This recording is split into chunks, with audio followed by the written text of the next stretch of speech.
Welcome back. And before we dive into our next lecture, just to remind you, those for all over the world, we appreciate your comments and your feedback. So let us know where you're watching these lectures from, where you're logging in from as well. Tell us where you are, and just give us a quick hello as well.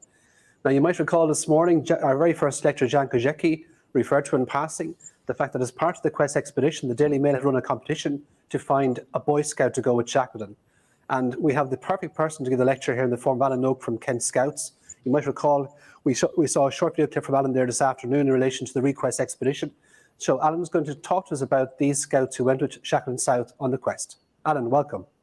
Okay, thank you. Right, shall I start? Work away. Okay.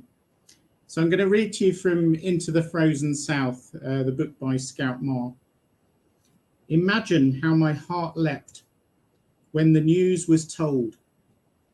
Here was romance personified. I think that any youth my age would have felt with me that all the adventure books ever written were but tame affairs compared to what the future promised. We were to follow in the footsteps of brave men who had dared much, of men who had died because of their love of perilous adventure. Anything might happen. Imagination filled the coming years with pictures that set the mind alive with delight. So that's from Into the Frozen South by Scout Marr. And it was this book that started this whole adventure for me. So I'm going to talk for about 15 minutes about Marr and Mooney, Shackleton's Scouts. And hopefully I'll get 5 minutes at the end just to tell you a little bit about the Request 2021 expedition. And first I'll introduce myself. So my name's Alan Noake. I'm Assistant County Commissioner for Kent Scouts. And Kent Scouts has got a long history of projects out in Africa. And I got involved with the global projects back in 2009 now. And you can see there, you can see that I actually went on the South Africa trip in 2009. I've also been involved in the Kent Scouts Ghana trip 2018, which I headed up. We had a trip planned, sadly, for Kenya for 2020, but you can imagine that got cancelled because of COVID. So that's our Africa projects, and I'm heavily involved in those. Every year we have a project going out to Africa. Then we've got Request 2021, our Antarctica project, which I'll tell you about at the end. I'm also involved with international charities. So I work with the likes of WaterAid and Save the Children, linking up with Kent Scouts and projects. So I want to take you back to the Roaring Twenties and time of Charlie Chaplin. And there's some parallels between the early 1920s and the parallels between the 2020s and the 1920s. These pictures here of people wearing masks will perhaps might have looked strange to us 5 years ago. They now look all but familiar. And pictures of long corridors of beds. So the Spanish flu was going on back in the 20s at the time when Shackleton was thinking of going back to Antarctica. So much has been said about the Endurance expedition and the Nimrod expedition, etc. We're going to focus on the Quest expedition. And Shackleton got the ship Quest, and he was ready to head back down to the polar regions. But this is our first Kent link for us with Kent Scouts. And in August 1921, Shackleton took the Quest down to Ramsgate. And you can see this photo here. And we've got Dame Janet, who was the first lady, became the first lady mayor of Thanet and of Ramsgate.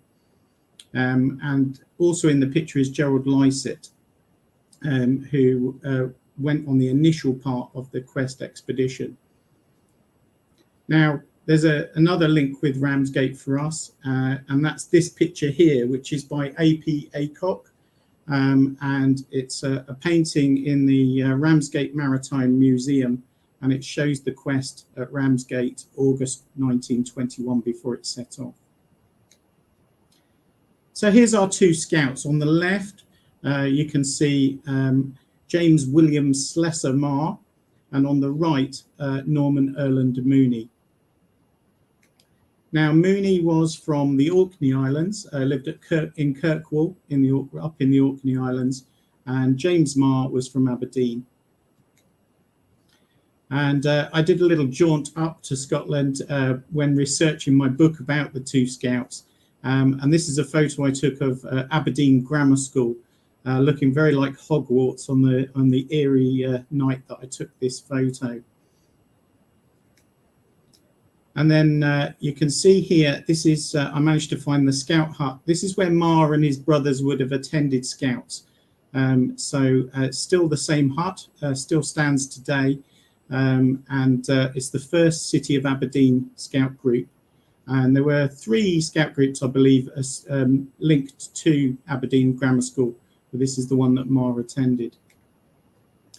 And here we can see a scout camp, 1914, right at the beginning of the First World War.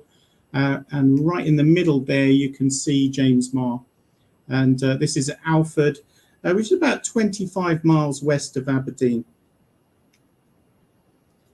And this is the house that Marr grew up in. And it's called Cushney at Ortodles, 30 miles northwest of Aberdeen. Now, when Marr was 16, he was given an award for saving a girl from drowning and attempting to save the life of another. And he got his name put in the Carnegie Hero Trust book. And you can see there the gold pocket watch that was awarded to him. And he also got the Silver Cross from the Scout Association for his heroism in that act. There's a lot more detail about that story in my book. Mooney, this is where he lived in 1911, and this is 6 Albert Street in Kirkwall. And also when I was up here in Scotland, I managed to visit the second Orkney Scout group. Now, not the original Scout hut that Mooney would have attended, but I got to meet with some of the leaders up there. They were fascinated about the project and finding out about Mooney, and we swapped badges. I got some Orkney badges from them. So here is a telegram from the Boy Scouts Association, 25 Buckingham Palace Road, and this is August the 8th, and it says, "Dear Scout, you have been selected by the Chief Scout with 10 others, would actually have been 9 others, but 10 others, to come to London for the final selection of cabin boy to accompany Sir Ernest Shackleton. Please hold yourself in readiness to come to London at short notice sometime after Thursday next." So you can imagine how daunting that must be for someone like Scout Mooney. He'd never been out of Orkney. He was 16 years old. He'd never even been on a train to receive something like that. So he went down to London, and he was one of 10 selected to be interviewed by Sir Ernest Shackleton. We've got here Sir Percy Everett, who was the Deputy Chief Scout at the time, and Major Wade, who was the Secretary of the Scout Association. Baden-Powell, missing from the picture, was actually apparently in Paris at the time on other scouting business. So we've got Shackleton in the middle and the 10 scouts. They were selected from 1,700 scouts who applied to go with Shackleton. And pleased to say that there was a Kent Scout troop leader, Ernest Bromley from the 6th Sheppey, and we were able to identify him on this picture here. So Ernest Bromley is over here on the right-hand side, and we were able to work out who all the scouts were who went for final selection by Shackleton. So Shackleton and Percy Everett interviewed all the scouts. Shackleton was unable to choose between the two, Marr and Mooney, so he chose both to go. And there was a correspondence here. This is from the Scout Association archives, and you can see on the 11th of August, correspondence between Baden-Powell and Shackleton, and again on the 10th of September. So this all happened very, very fast. So from August, when you consider that the quest actually set off on the 17th of September. So here's the two scouts, Ma and Mooney, with Shackleton, again at 25 Buckingham Palace Road. And Baden-Powell wrote to the two scouts, "My dear scouts, I want in the first place to congratulate you, as no doubt hundreds of others have done, on your selection by Sir Ernest Shackleton as members of the Great Quest Expedition. Secondly, I want to ask you to remember that far away you'll be the centre of worldwide interest on the part of not only your brother scouts, but of everyone who believes in or does not believe in scouts." Interesting ending there. So, and our two scouts very quickly became active members of the crew. You can see them with the Quest crew there. They also became young celebrities. So these are two youth magazines of the day, Young Britain and Chums magazine, and both ran articles on our two scouts. And Ma became the poster boy for Jamboree boots, appearing there in the Scout magazine. And he also had a cigarette card, one of 13 famous boys in a series of 25, one there to Scout Ma. Definitely an artist's impression there of Scout Ma. Mooney became the poster boy for Quaker Oats, and a series of adverts ran promoting Quaker Oats. Both boys were given copies of Robert Burns' poetry books by the Burns Club of London as they left for Antarctica. And you can see here Mooney's copy signed by all members of the crew at that time.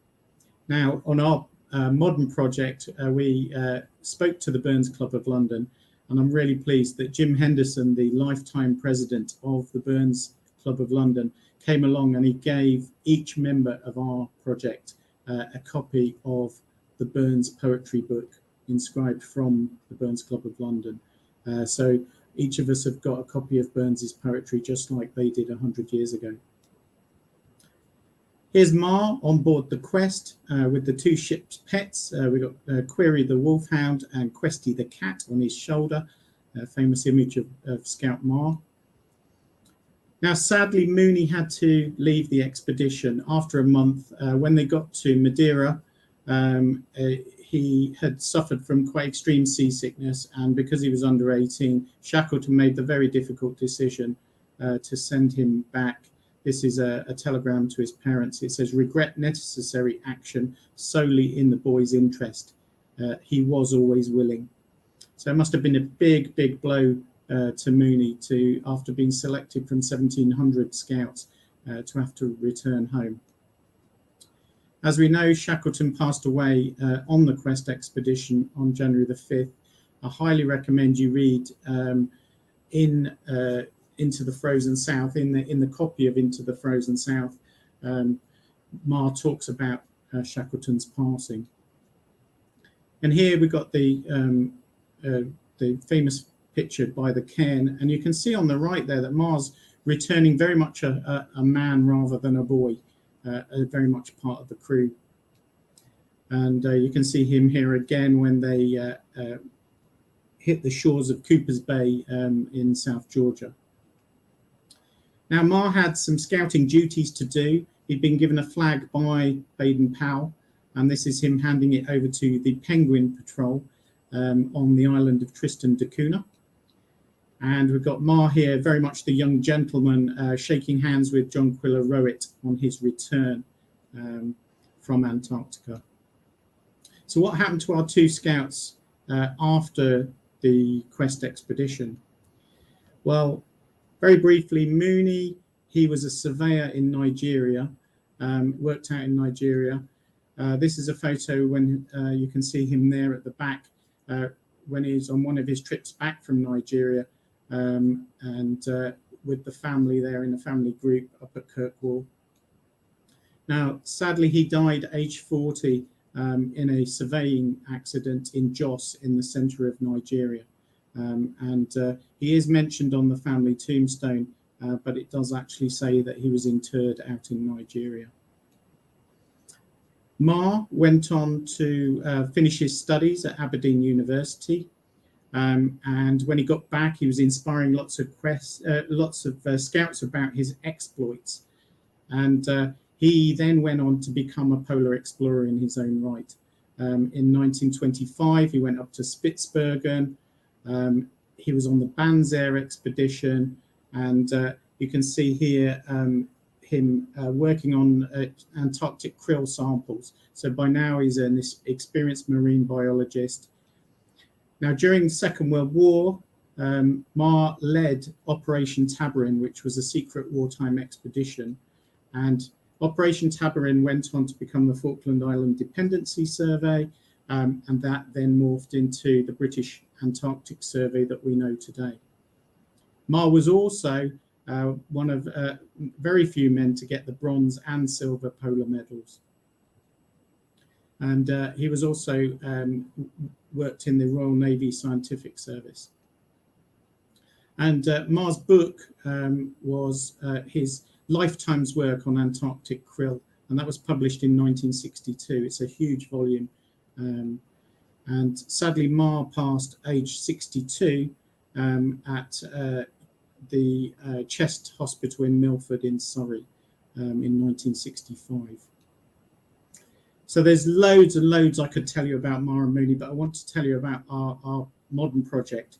But you can find out more about the story of Shackleton Scouts if you go to shackletonscouts.co.uk, my website.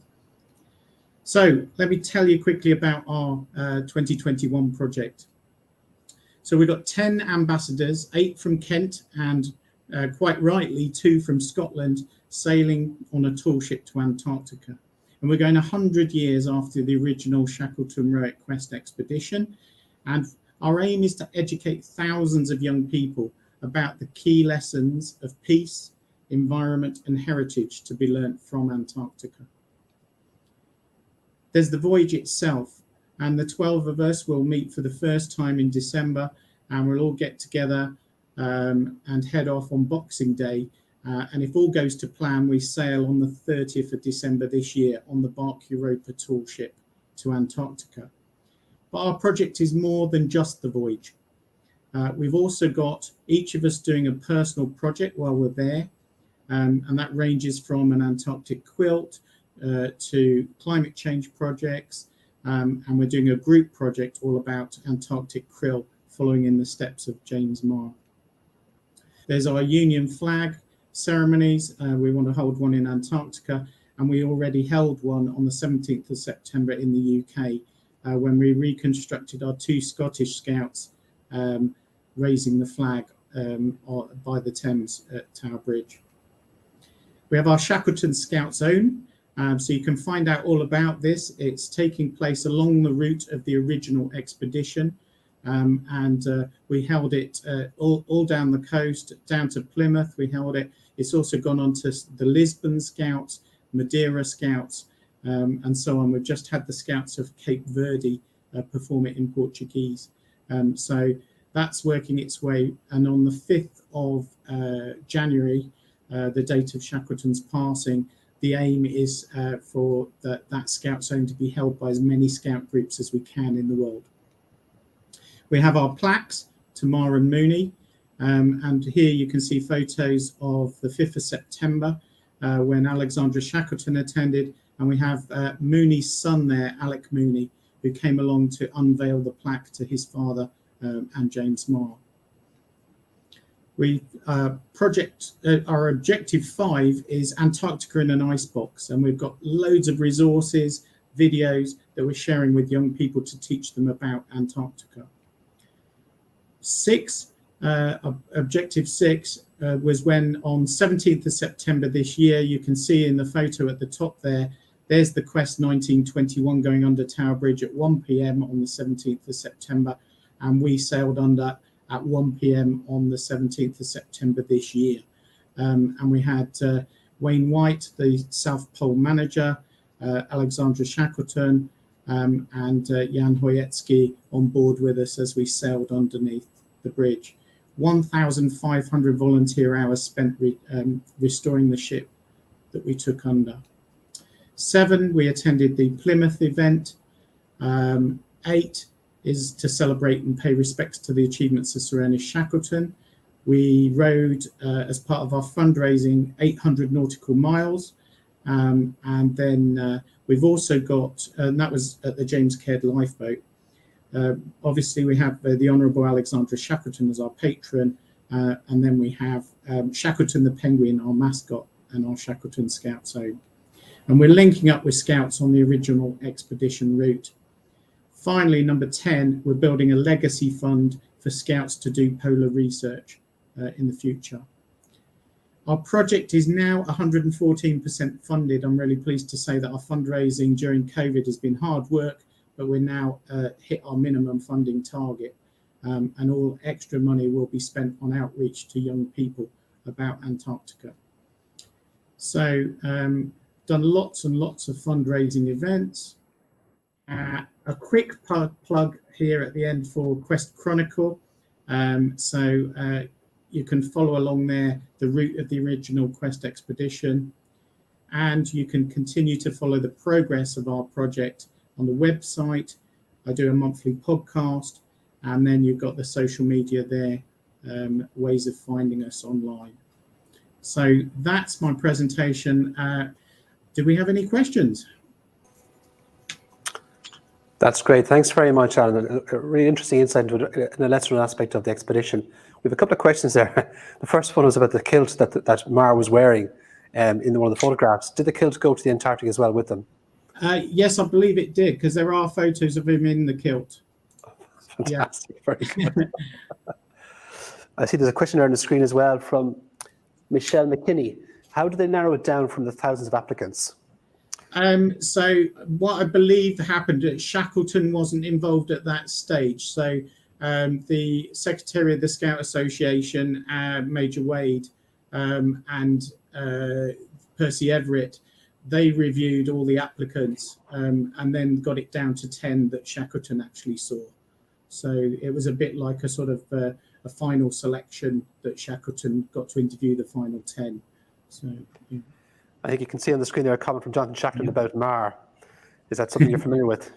Yes, I love that quote. Let us now mortify the flesh. Yes, he used to enjoy a tumbler of gin. To fortify himself for the cold, no doubt. Oh, there we go. Another comment from Jonathan there about. Oh, it's gone again. Oh yeah, perhaps we'll have to have a gin for Mar tonight in O'Brien's. Very good idea. That's great. Well, that's excellent. Oh, sorry, one more comment there. Yeah.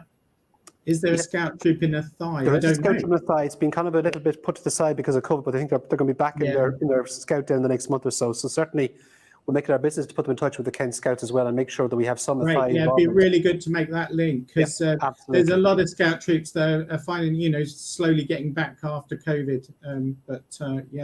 Trying to link up with as many as possible. And perhaps they could do hold the Scout Zone on the 5th of January. Absolutely. Yeah, that would be Alan, really thank you very much for your contribution. We're going to wish you the best of luck with the trip in next year with requests, and I'm sure it'll be very successful. Thanks very much again. Thanks for being part of the day. Thank you. Very welcome. This is Stephen Scott Fawcett. Just to say that I'm really, really happy to be asked to give a quick account of myself and to explain my passion for Shackleton in a couple of minutes. It's rather like asking me to eat a major meal in 30 seconds. What can I say except to say that I discovered Shackleton back in the early 80s, effectively when I was reading other books about Scott, Amundsen and those folk. And although it's highly controversial, I know, Roland Huntford, of course, eventually published around about 1985 his biography on Shackleton. It's controversial because it was very anti-Scott, which I think was, of course, unfortunate to say the least. But it did give me an extraordinary insight for the first time into the life of Shackleton. And really, since 1985, I've been a devotee of that man's memory. Of course, I've embraced, as people will know, the heroic age in its sort of broadest context over the past 40 years or just under 40 years or so. But I'm focused very much on Shackleton. And it's really been a bit of a kind of a life changer for me. It's a passion that has become almost a burning passion, really, as I think can be demonstrated by the fact that I'm an administrator on an extremely popular, I'm pleased to say, Facebook group called Sir Ernest Henry Shackleton Appreciation Society, which I hope to talk about a bit more on a separate video. There's something like 6,750 members for the Facebook group, and it's basically an opportunity for me to share my views on Shackleton and lots of information that I've gathered over the years, and for others to share their thoughts and information too. So Shackleton for me is someone who is extremely relevant to not only his time, but of course his leadership qualities were second to none. And that's how relevant he really is for us today. That's why he's relevant today. And finally, to say that it's a myth to imagine that Shackleton was beyond reproach in his life. We all know that he has his detractors, and frankly, there are things about Shackleton that we all know were perhaps failing in some way, but then frankly, that's the human condition. And Shackleton for me represents just the archetypal true hero, not just of his time, but of the time today, how we would truly understand heroes to be, and not these stupid culture celebrities that we now see in our magazines and newspapers. Thanks very much for your time.